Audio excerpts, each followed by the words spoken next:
ఎంత బాగుందో కదా. అంటే శత్రువు రాడార్కు కూడా అందదు, శత్రువుకి కనీసం వాడు ఊహించడానికి ముందే అక్కడ విధ్వంసం జరిగిపోతుంది. ఇది మనం బహుశా అతి త్వరలోనే మనకు అందుబాటులోకి రాబోతుంది. అంటే పాకిస్తాన్పై ఏ యుద్ధం జరిగినా దానికి సంబంధించిన ఆయుధాలను మన హైదరాబాద్ నుంచి తయారు చేసి పంపిస్తున్నాము అనే వార్త వింటే, మన తెలుగు రాష్ట్రాల నుంచి తయారు చేసి పంపిస్తున్నామనే వార్త వింటే గూస్ బంప్స్ వస్తున్నాయి కదా. నిజానికి మన జాతీయ భావం, మనం భారతదేశం పాకిస్తాన్ చిత్తుగా కొట్టాలి అని మనం అనుకుంటూ ఉన్నాం.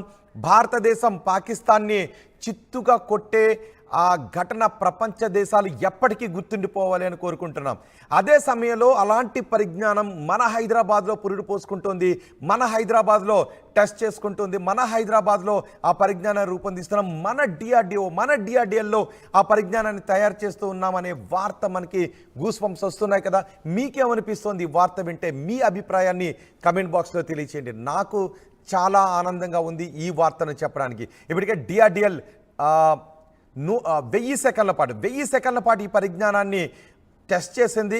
రాబోయే రోజుల్లో దీని పరిధిని, దీని సామర్థ్యాన్ని ఇంకా పెంచే అవకాశం ఉంది. ఇది పూర్తి స్థాయిలో అందుబాటులోకి వస్తే శత్రువు ఎప్పుడు మన కనుసన్నల్లోనే ఉంటాడు. శత్రువు బ్రెయిన్లో భారత్పై దాడి చేయాలనే ఆలోచన వచ్చింది అంటే ఆ ఆలోచన పూర్తయ్యే లోపే మన ఈ హైపర్సోనిక్ మిసైల్ ఆ శత్రువుని ధ్వంసం చేసేస్తుంది. అంతటి పరిజ్ఞానం కలిగిన మిసైల్స్ని మనం ఇప్పుడు తయారు చేస్తున్నాం. మా ప్రతినిధి రామ్దాస్ ఉన్నారు పూర్తి సమాచారం అందించడానికి. రామ్దాస్, ఇప్పుడు తాజాగా హైపర్సోనిక్ పరిజ్ఞానానికి సంబంధించి 1000 సెకండ్ల పాటు మనం చేసిన పరిశోధనలో సాధించిన విజయాలు ఏంటి? నిజంగా ఇది హైపర్సోనిక్ టెక్నాలజీలో ఇట్స్ రికార్డ్ అన్నమాట. భారత్ సాధించిన సరికొత్త రికార్డు, అది కూడా హైదరాబాద్ గడ్డపై ఈ పరీక్ష విజయవంతం అవడం నిజంగా తెలుగు వారిగా మనకు గర్వకారణం అని చెప్పొచ్చు. ఎందుకంటే డిఆర్డిఓలో ఇది ఒక విజయవంతమైనటువంటి స్క్రామ్ జెట్ ఇంజన్ పరీక్ష. ముఖ్యంగా నెక్స్ట్ జనరేషన్ హైపర్సోనిక్ మిసైల్స్ తయారీకి ఇది లైన్ క్లియర్ చేస్తుంది. స్క్రామ్ జెట్ కు సుదూర లక్ష్యాలను సులభంగా ఛేదించే సామర్థ్యం కనబడుతుంది. ఇందాక చెప్పినట్టుగా గంటకు 6100 కిలోమీటర్ల వేగంతో ప్రయాణించగల కెపాసిటీ అంటే నిజంగా కను రెప్పపాటు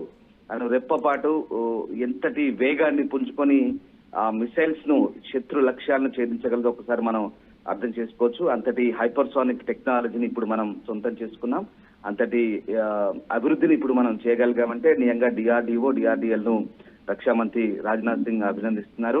భారత్ పాక్ మధ్య ఇప్పుడు ఉద్రిక్తతలు చోటు చేసుకున్న నేపథ్యంలో శత్రు లక్ష్యాలని ఛేదించగలటువంటి ఇట్లాంటి అత్యాధునిక హైపర్సోనిక్ టెక్నాలజీని భారత్ సొంతం చేసుకున్న ఈ తరుణంలో నిజంగా ఇది మనకు గొప్ప విజయం అని చెప్పాలి. భారత అమ్ముల పొదిలోకి ఇది ఒక అస్త్రంగా చేరిపోయిన పరిస్థితి కనబడుతుంది. ప్రధానంగా ఇప్పుడు డిఆర్డిఓ ఈ విజయవంతమైన భూ పరీక్ష అంటే నెక్స్ట్ జనరేషన్ హైపర్సోనిక్ క్షిపణులు అభివృద్ధి చేయడంలో ఇది ఒక కీలక మైల్ రాయ్ అనే పేర్కొంటుంది. హైపర్సోనిక్ క్రూయిజ్ క్షిపణి అనేది మాక్ 5 కంటే అంటే ధ్వని వేగం కంటే 5 రెట్లు అంటే గంటకు 6100 కిలోమీటర్ల కంటే ఎక్కువ అన్నమాట. సో ఎక్కువసేపు ప్రయాణించగల ఆయుధాల తరగతికి చెందింది. ఇది గాలి పీల్చే ఇంధనం ద్వారా శక్తిని పొందే సామర్థ్యం కలిగింది. ముఖ్యంగా ఇది ఇగ్నిషన్ అంటారు, దహన సామర్థ్యం కలిగినటువంటి చోదక వ్యవస్థ దీర్ఘకాలిక క్రూయిజ్ పరిస్థితులకు కీలక పాత్ర పోషిస్తుందని రక్షణ శాఖ చెబుతోంది. ఈ దీర్ఘకాలిక స్క్రామ్ జెట్ దహన యంత్రం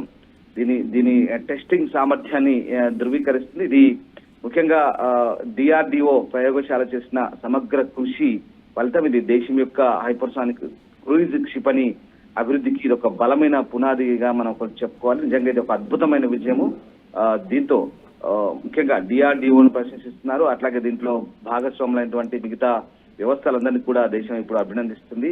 కీలకమైన ఈ హైపర్సోనిక్ ఆయుధ సాంకేతికతను సాకారం చేయడంలో ఒక రకమైనటువంటి సక్సెస్ మనం సాధించుకోవచ్చు. నిజంగా లేటెస్ట్ టెక్నాలజీతో కూడినటువంటి ఇది దాదాపు 1000 సెకండ్లకు పైగా సూపర్ సానిక్ దహనాన్ని ప్రదర్శించింది. అంటే ఇగ్నిషన్ 1000 సెకండ్లకు పైగా ఇగ్నిషన్ ప్రదర్శించి మనకు తెలిసిందే గత జనవరిలో 125 సెకండ్ల పాటు దీన్ని ప్రయోగించారు. ఇప్పుడు దానికి మించి 1000 సెకండ్ల పాటు ప్రయోగించి సక్సెస్ అయ్యారు. సో ఆ రకంగా ప్రస్తుతం అయితే డిఆర్డిఏ చేసినటువంటి ఈ ప్రయోగాన్ని మొత్తం బృందాన్ని కూడా రక్షణ శాఖ అభినందిస్తున్న పరిస్థితి కనబడుతుంది. ఇప్పటికే మన దగ్గర సూపర్ సోనిక్ మిసైల్స్ మన దగ్గర ఉన్నాయి. వాటిని ప్రయోగిస్తేనే చాలు శబ్దం శత్రు చెవున పట్టడానికి ముందే వినాశనాన్ని మన కళ్ళతో చూసేయచ్చు, శత్రు వినాశనాన్ని. ఇప్పుడు ఈ హైపర్సోనిక్ ఆయుధాలు మనకు అందుబాటులోకి వస్తే రక్షణ రంగంలో మనం ఎంత బలంగా తయారయ్యే అవకాశం ఉంటుంది? డెఫినెట్ గా, ఎందుకంటే ఇప్పుడు ఈ Scram jet combustor ground testing ఏదైతే ఉందో ఇది దాదాపు 1000 సెకండ్ల పైగా ప్రయోగించారు. హైపర్సోనిక్ ఆయుధ సాంకేతిక పరిజ్ఞానంలో ఇది మైలురాయి అని చెప్తాను ఇందాక మీకు చెప్పినట్టుగా. ఎందుకంటే ప్రస్తుతం డిఆర్డిఓ కావచ్చు, అలాగే డిఆర్డిఎల్ కావచ్చు, ఈ రూపొందించినటువంటి సూపర్ సానిక్ దహన ర్యామ్ జెట్ లేదా స్క్రామ్ జెట్ ఆధారిత హైపర్సోనిక్ టెక్నాలజీని గతంతో పోలిస్తే ఇప్పుడు ఇంకా మెరుగుపరిచారు. అంటే మీకు చెప్పాను, దాదాపు గంటకు 6100 కిలోమీటర్లు అంటే కనురెప్పపాట్లో నిజంగా మనం ఊహించని పరిణామంగా ఉంటుంది. ఒకసారి శత్రువు కూడా అంచనా వేయలేదు దీన్ని. ఆ నిర్దేశిత లక్ష్యాలను ఛేదించడంలో బహుశా శత్రువు కూడా పసిగట్టలేనటువంటి వేగాన్ని పుంజుకుంటుంది. ఆ ఇగ్నిషన్ ఒక్కసారి మండి ఆ వేగం పుంజుకున్న తర్వాత అంతటి వేగంతో ఒక్కసారిగా ఆ టార్గెట్స్ ఛేదించారంటే నిజంగా బహుశా శత్రువు ఊహకందని వేగం అన్నమాట. అది శత్రువు ఆలోచించే లోపే, అంటే అవతల వైపు నుంచి ఏం వస్తుందో అని తెలుసుకునే లోపే అది పూర్తిగా అక్కడ టార్గెట్ ని విచ్ఛిన్నం చేసి అక్కడ మనం అనుకున్నటువంటి లక్ష్యాలను ఛేదించగలిగే సామర్థ్యం. నిజంగా ఇది ఒక అద్భుతం అని చెప్పాలి. ఇప్పటి వరకు హైపర్సోనిక్ టెక్నాలజీ సంబంధించి భారత్ సాధించిన పురోగతిలో ఇది అత్యుత్తమైనదిగా చెప్పవచ్చు. ఎందుకంటే గతంతో పోలిస్తే ఇప్పుడు ఇది చాలా మెరుగుపడింది. దీనికి డిఆర్డిఏ పదును పెట్టింది. మన అమ్ముల పొదిలో ఇది ఒక అస్త్రంగా ఇప్పుడు మనకు తయారైందని చెప్పవచ్చు. ఇప్పుడున్నటువంటి పరిస్థితుల నేపథ్యంలో నిజంగా శత్రు లక్ష్యాలను ఛేదించడంలో ఇది ఒక అద్భుతమైన విజయం అని చెప్పవచ్చు. దీనికి సంబంధించి ఇప్పుడు మనం అత్యాధునిక టెక్నాలజీ ఎప్పటికప్పుడు అందిపుచ్చుకుంటున్నాం. రక్షణ శాఖ దీనికి సంబంధించి 100,000 కోట్ల బడ్జెట్ ను కేటాయిస్తోంది. ముఖ్యంగా డిఆర్డిఏ లాంటి సంస్థల్ని రీసెర్చ్ డెవలప్మెంట్ ఆర్గనైజేషన్స్ ని ప్రోత్సహిస్తున్న క్రమంలో ఇప్పుడు ఈ హైపర్సానిక్ అనేది నిజంగా అత్యాధునిక పరిజ్ఞానంతో రూపొందించిన టెక్నాలజీ. మనం అనుకుంటున్నట్టుగా ఏమాత్రం సందేహం లేదు. చాలా అత్యద్భుతమైనటువంటి అత్యాధునికమైన టెక్నాలజీగా మనం ఇక్కడ దీన్ని చెప్పుకోవాల్సి ఉంటుంది. సో ఆ రకంగా డిఆర్డిఓ చేసినటువంటి రీసెర్చ్ ఫలితం ఇప్పుడు మనకు ఆ కళ సాకారమైందని చెప్పొచ్చు. ప్రధానంగా సూపర్ సానిక్ హైపర్సానిక్ ఉన్న తేడాల నేపథ్యంలో ఇప్పుడు హైపర్సానిక్ అనేది ఇక మరింత అద్భుతమైనటువంటి టెక్నాలజీ. సో ఆ రకంగా ప్రస్తుతానికైతే ఆ మైలురాయిని మనం అందుకున్నామని చెప్పాలి.